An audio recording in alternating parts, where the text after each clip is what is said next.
to do some of the things that the publishers are going, oh, well, maybe not for a couple of years, we wait and see. We must seize the time, or we'll be swept away. And if we are all made redundant, one of the great things about the digital era is we can all carry on regardless. We can all Twitter and chat and laptop and publish our work. And you know, this is one of the amazing things. How much doesn't cost anything anymore. So when we look at the challenges ahead, what do we need to prepare for the future? It was extraordinary talking to organisations where suddenly it wasn't actually kit or money which was the big issue. In fact, the biggest worry was that you'd invested some huge new machine and then find you could get the same thing for free on flubberdob.com the next day. What we do need to do is map out where our activities sit in relation to all of these other things that are often invisible to quite a lot of our constituencies of interest, and build a community which does bridge some of those divides. And I think we need training and conversation, not technical training except very specifically, but mostly what William Blake would call imagination and vision, to think beyond the digital divide, and as Buzz Lightyear would say, to the future and beyond. So that's a very quick provocation from me, which we can talk about later. And I'm going to hand over to Hannah Rudman, founder of Rudman Consulting, who's already been introduced once by Chris. So I'll hand over. Reintroduce me.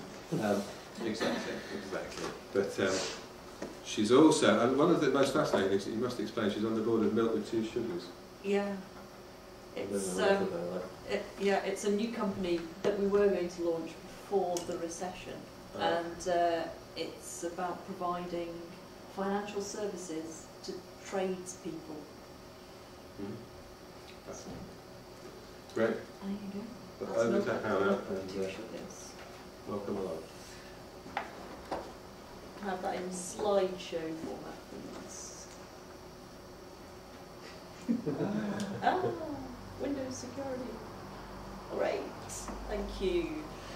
Well, I'm going to probably just explore some of the things that Chris has introduced as concepts in a little bit more detail, and just kind of, you know, give you the background on some of those issues and talk around them a bit more.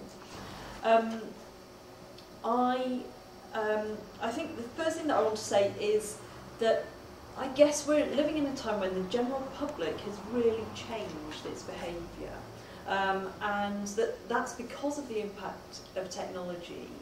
But actually, that's what's more important isn't what people are doing with technology, it's what people are doing in terms of their cultural behaviour.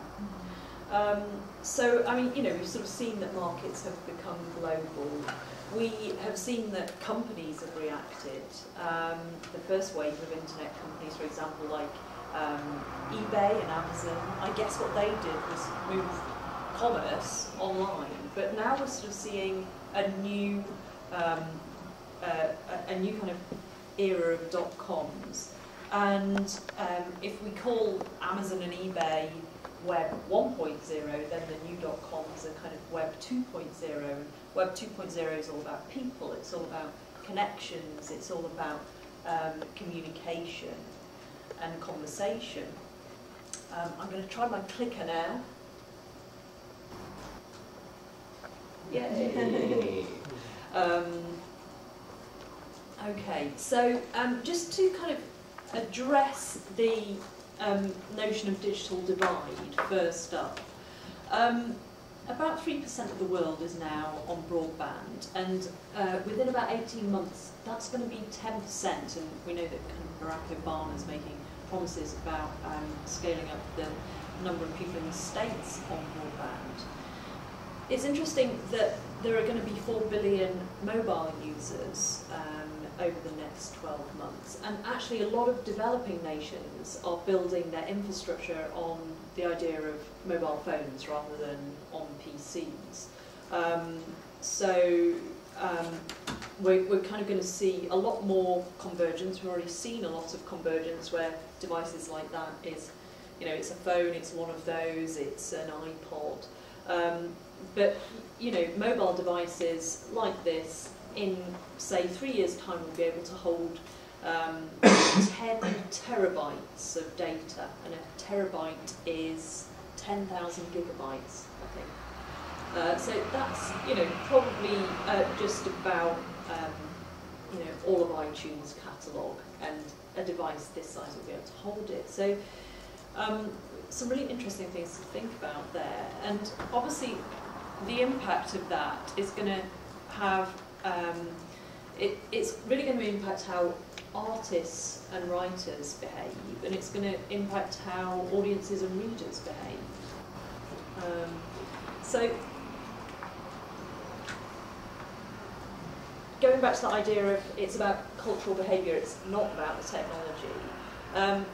I'm kind of always saying it's not about the technology, but it really isn't. It's about what you can do on these devices, and this is a good point from Eric Schmidt of Google, who says, basically you could only watch the telly on the telly before.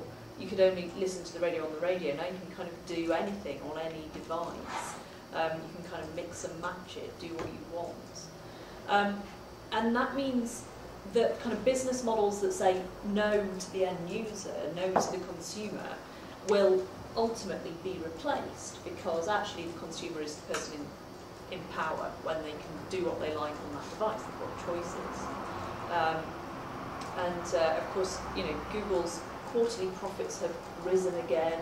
I think they were up by 26% even in just this last quarter.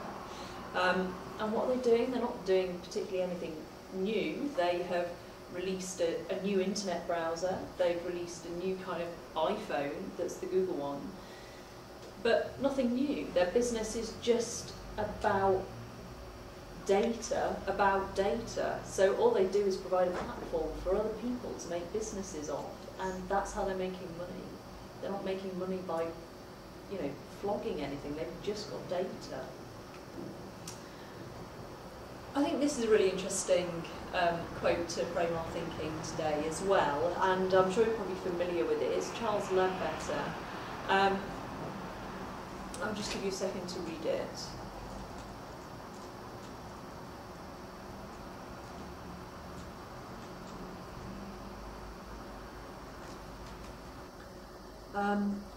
But I mean, it's Ledbetter arguing that the public's behaviour is already evolved.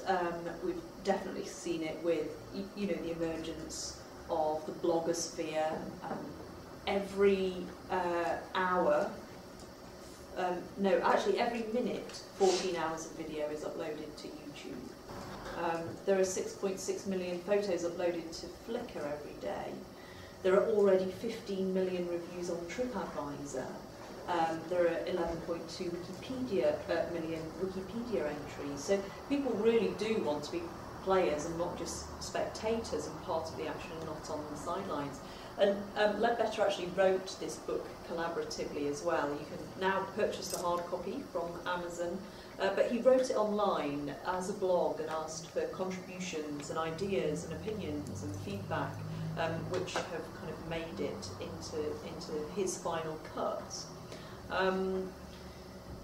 And I guess what's happened for him is that this idea has spread across the world. So his book probably won't sell many copies, and he never made any money off the website. But what has happened is that now his ideas are so well respected, he gets to travel around the world and charge an outlandish daily rate just to talk about his idea. So I guess we've got to get our heads around that notion, and we've got to get our heads around the idea that the public have changed their expectation about what they expect to be able to do with us, particularly if we're branding ourselves the creative sector. If we're part of the creative industries, people want to be creative with us, and if we're arts organisations, they're especially expecting to come and participate and be creative with us. And are we putting up barriers to that?